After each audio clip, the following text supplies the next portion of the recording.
Thanos versus the Eternals. Oh man, this is gonna be fun. What if the Eternals had to stop Thanos? Let's say Iron Man never snapped, Cap never got Mjolnir, Hulk never brought everyone back, and it all fell on the Eternals. Could they do it? Could they really beat Thanos? That's what we're gonna find out. Thanos, the Mad Titan, the biggest threat to the universe, the Purple People Purger, terror to Earth, and the Avengers and the Guardians and all your favorite heroes. Born on the planet Titan, Thanos saw its days were numbered due to overpopulation. So Thanos came up with a solution: genocide. Completely random and fair to everyone, but half the planet wiped out. People called him mad, but Thanos was like, oh wow, this really worked. Let's apply it to the whole universe. So he went out searching for the Infinity Stones to wipe out half the universe with just a snap. And for starters, Thanos is really strong. Like, really strong. I mean, basically no one can beat him in a one-on-one fight. A lot of them have tried, some of them have gotten some good hits in, but they've all fallen. Each and every last one of them. Except if you've got chaos magic, I guess, or cosmic powers, or just of a JJ. Those seem to be his kryptonite for some reason. But seriously, Thanos went through a whole freaking gauntlet of heroes. Beat each and every last one of them. He trashed Hulk. Just absolutely destroyed the big green guy. And Hulk is the same guy who can one-shot Leviathans. He can even knock around Surtur when he was the size of a mountain. Thanos beat that guy easy. He beat Iron Man when right before that Tony got hit with a freaking meteor from outer space and didn't go down. He overpowered Thor and did it again and again and again. I mean, props to Thor for getting back up each time, but he was getting beat by Thanos each time. And Thor? Well, he restarted the Forge and moved around the rings into the Valir, something that required hundreds of thousands of tons of force and power. Then he fought Captain Marvel, and he overpowered her too, sent her flying. The same girl who could do this. Then when he was wearing the Infinity Gauntlet, and I mean, you saw what that thing did to Hulk, right? Well, he was able to hold her back again with just one arm. He tore through Captain America's shield, crushed the Tesseract in the palm of his hand, ripped through vibranium, and plucked the Mind Stone straight from Vision's forehead. Thanos is ridiculously strong. Seriously, you don't want to cross this guy. You just don't. You're gonna get destroyed. And honestly, with everything Thanos has been through, he's almost like more than just tough. He's tougher than tough. He was able to take fire and take explosions, attacks from Iron Man and his repulsor blast, energy blast, and the whole like. Even lightning from Mjolnir and lightning from Stormbreaker. And that stuff can kill Leviathans. It can blow right through Outriders.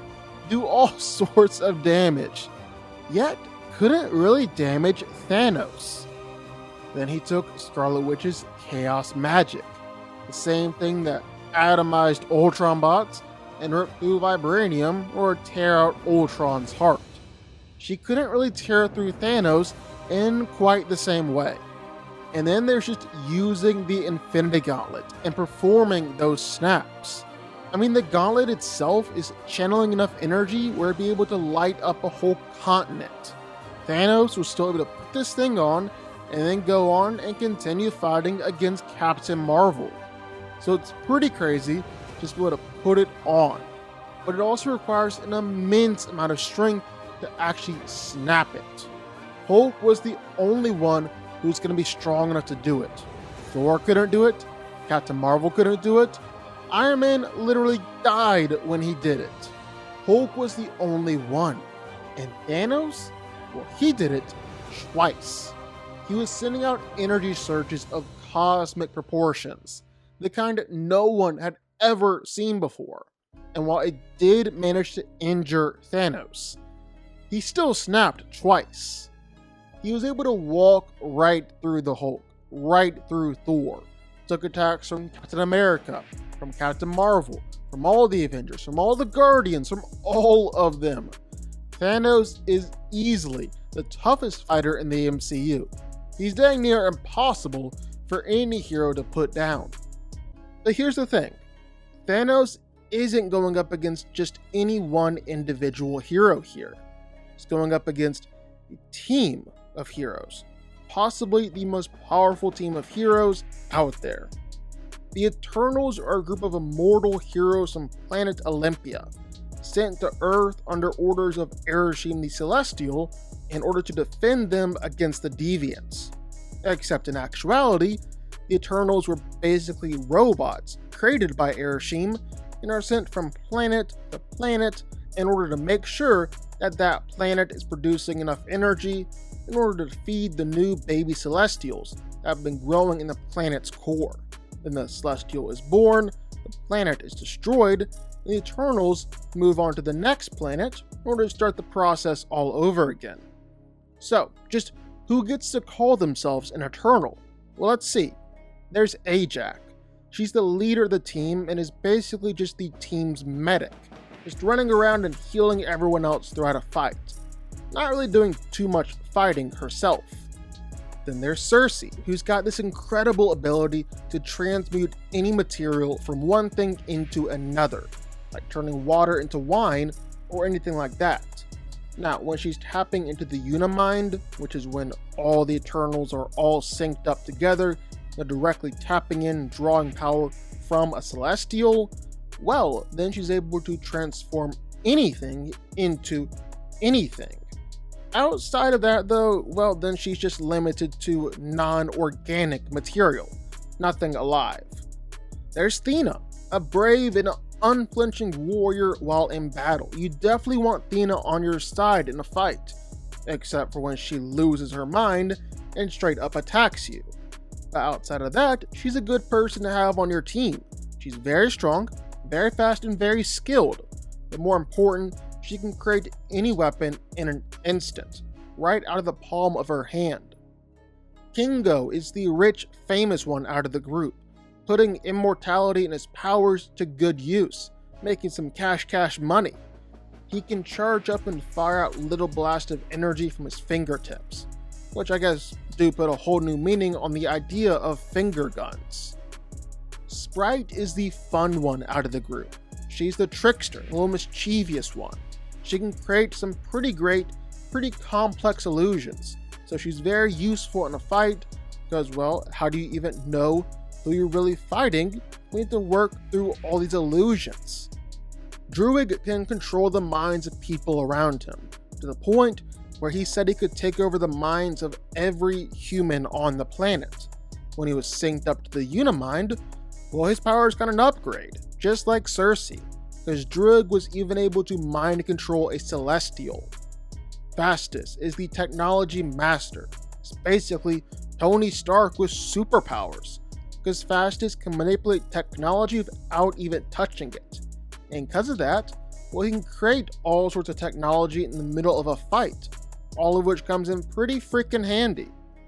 Makari is the ultimate speedster, and also just happens to be a little bit of a hoarder. She can run all around the world in an instant, is crazy fast even in a fight too. When she really gets going, well, she's able to hit you with some pretty epic slams and rams and shoulder checks. Gilgamesh is the quintessential strong guy, the big tough guy with a mean right hook who's not so secretly a giant teddy bear. He's the strongest out of all the Eternals. You could even compare him to the Hulk, although maybe more this Hulk and not so much this Hulk. Then there's Icarus, the Superman of the group. He's the most powerful out of all the Eternals, to the point where the dude can straight up fight against all the other Eternals by himself and still make it a good fight. So yeah, there's clearly some power discrepancy here. He's also got all the same powers as Superman too.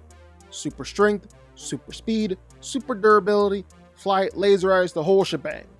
So just another blatant Superman ripoff to go along with all the other ones out there. So who wins here? Who's coming out on top? Well, there are basically two ways of looking at this, because there are two different versions of Thanos. Infinity War Thanos and Endgame Thanos. And let's see how the Eternals will do against both of them. Minus the armies, of course. That might be a lot to throw at them. So if you want to get real specific here, this fight and this fight. Just sub out the Avengers for the Eternals and see how they would do.